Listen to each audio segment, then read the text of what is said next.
Agora você ouve uma palavra de vida com o pastor Érico Rodolfo Bussinger.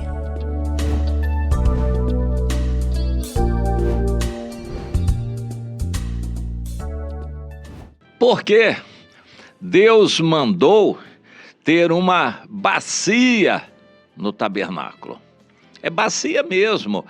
Eu acho interessante, hoje as novas gerações não conhecem bem uma bacia. Na verdade, as bacias hoje, na maior parte, são de plástico e são de um formato diferente. Uma banheirinha para dar banho num bebê. E, enfim, tudo já tem um formato diferente, feita de plástico. Mas aquelas bacias... existem bacias de alumínio, bacias de ferro, assim, estanhadas, revestidas, e antigamente eram bacias de cobre, inclusive para serem usadas no fogo, para fazer doce, alguma coisa assim. Uma bacia grande de cobre era colocada no fogo, o bronze, colocada no fogo para se cozinhar. Hoje isso está difícil de se ver. Naquela época era de cobre, na verdade o bronze, uma liga de cobre com estanho, que o Senhor mandou fazer para o tabernáculo. E essa bacia, na verdade o bronze, o cobre é macio, digamos assim. E a mistura com estanho, que é mais macio ainda do que o cobre, mas a mistura faz virar o bronze, que é duro. O bronze é duro. E isso era uma característica interessante. Ele era utilizado para rodas de carro, era utilizado para armas. Existiam armas que eram feitas de bronze, por ser duro. E o Senhor mandou que essa bacia fosse feita, então, de bronze. Lá em Êxodo, no capítulo 30, a partir do capítulo 25 de Êxodo, Deus mandou o Moisés erguer um tabernáculo e detalhou tudo que havia no tabernáculo. Na verdade, Deus mostrou a Moisés o modelo e disse: olha, toma cuidado de fazer tudo de acordo com o modelo que você viu. Quando a gente vai para o Apocalipse, existe no céu, é um mistério de Deus, um tabernáculo, que é o modelo. E o Moisés viu, e Deus detalhou para ele cada peça daquele tabernáculo, e ele descreveu e mandou que os artífices copiassem aquilo. Na verdade, foram dois, o Bezalel, filho de Uri, filho de Ur, da tribo de Judá, e o Aholiabe, filho de Aizamaque, da tribo de Dan. Então, o Bezalel, de Judá, e o Aholiabe, de Dan, eram os dois artífices principais que estariam liderando a confecção de todas as peças do tabernáculo. Inclusive o próprio tabernáculo, a tenda de lona, de peles, tecidos, tudo aquilo teria que ser de acordo com o modelo. Isso é muito importante. A Bíblia nos traz princípios bíblicos que servem de modelo para nós. A obra de Deus não é para ser feita de qualquer jeito, mas é o que acontece. Cada um faz a obra de Deus como quer, do jeito que quer, mas a Bíblia traz princípios que não podem ser desobedecidos. A Bíblia não traz um trilho, mas traz uma trilha. Você sabe a diferença entre trilho e trilha? O bonde, o trem, tem um trilho e não pode sair do trilho. Mas seres humanos caminham, em geral, por trilhas. Uma estradinha de terra, onde você tem liberdade de andar na esquerda, na direita, para aqui, para ali, para colar, na trilha. Eu gosto dessa expressão. Deus tem para nós trilhas, na verdade uma trilha, o caminho estreito e apertado, e nós temos muita liberdade de agir dentro dessa trilha, mas dentro da trilha. Isso é fundamental. A gente não tem o direito de inventar nada a nosso jeito. E então, vamos ler em Êxodo 30 sobre a bacia. O Senhor diz: farás também uma bacia de bronze com o seu suporte, ou seja, a bacia não vai ficar no chão, tem que ter um suporte. Isso para lavar. Pô-la-ás entre a tenda da congregação e o altar, e deitarás água nela. Então a bacia tinha um suporte, estava numa meia altura, e ela era para ser cheia de água. Nela, aqui vem a explicação: Arão e seus filhos lavarão as mãos e os pés.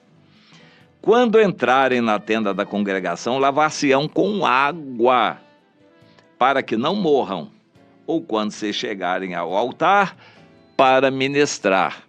Lavarão, pois, as mãos e os pés, para que não morram. Ora, um sacerdote, se fosse entrar no tabernáculo sem se lavar primeiro, morreria.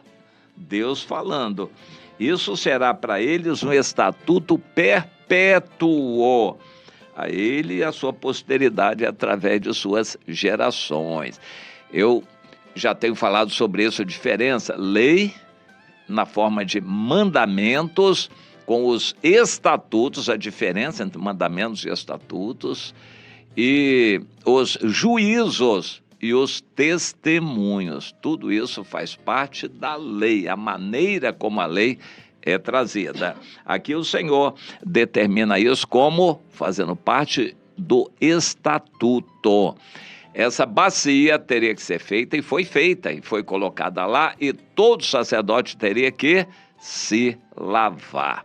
Bom, a explicação é essa: a presença de Deus era considerada santa, e um sacerdote não podia entrar lá com os pés sujos, não necessariamente sujos de poeira, porque o tabernáculo estava no chão de areia, de pó, e mesmo trabalhando ali dentro, o sacerdote sujava os pés.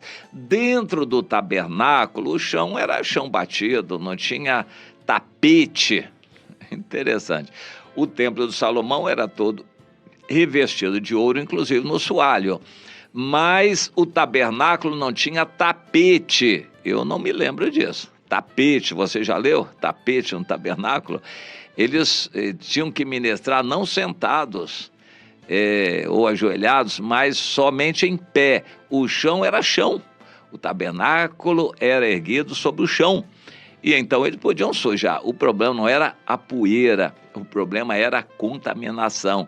Se eles andassem com os pés lá fora, tinham que lavar, não podiam trazer poeira de fora para dentro do tabernáculo. De vez em quando alguém olha uma água meio suja assim, e eu digo: olha, a sujeira que contamina, que é importante, você não vê.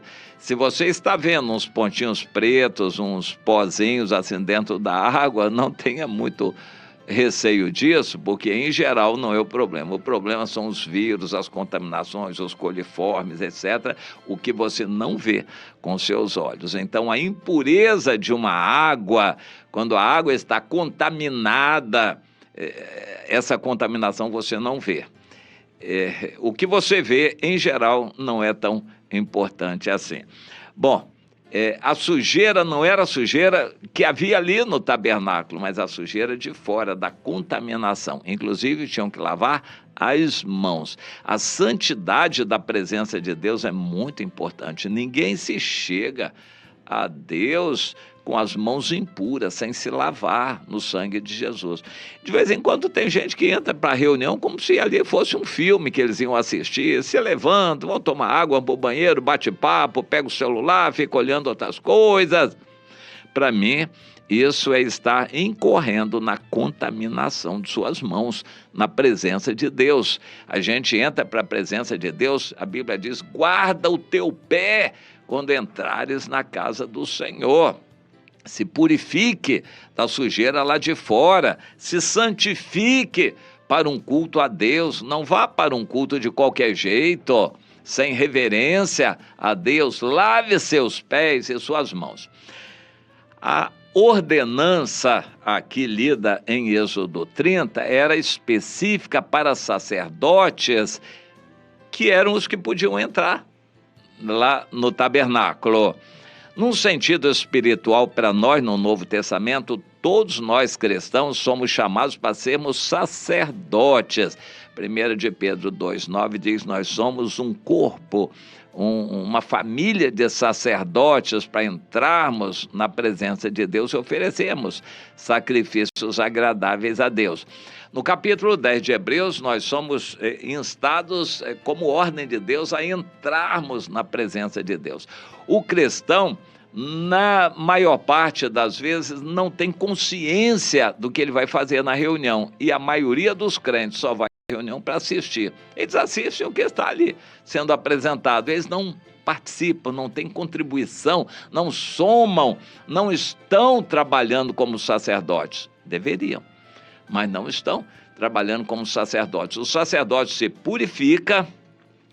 No início do turno, ele tinha que oferecer sacrifício de sangue para ele poder ser purificado de pecados. Depois ficava 15 dias ali, o turno dele, então ele só se lavava as mãos e os pés para entrar lá no santuário de Deus.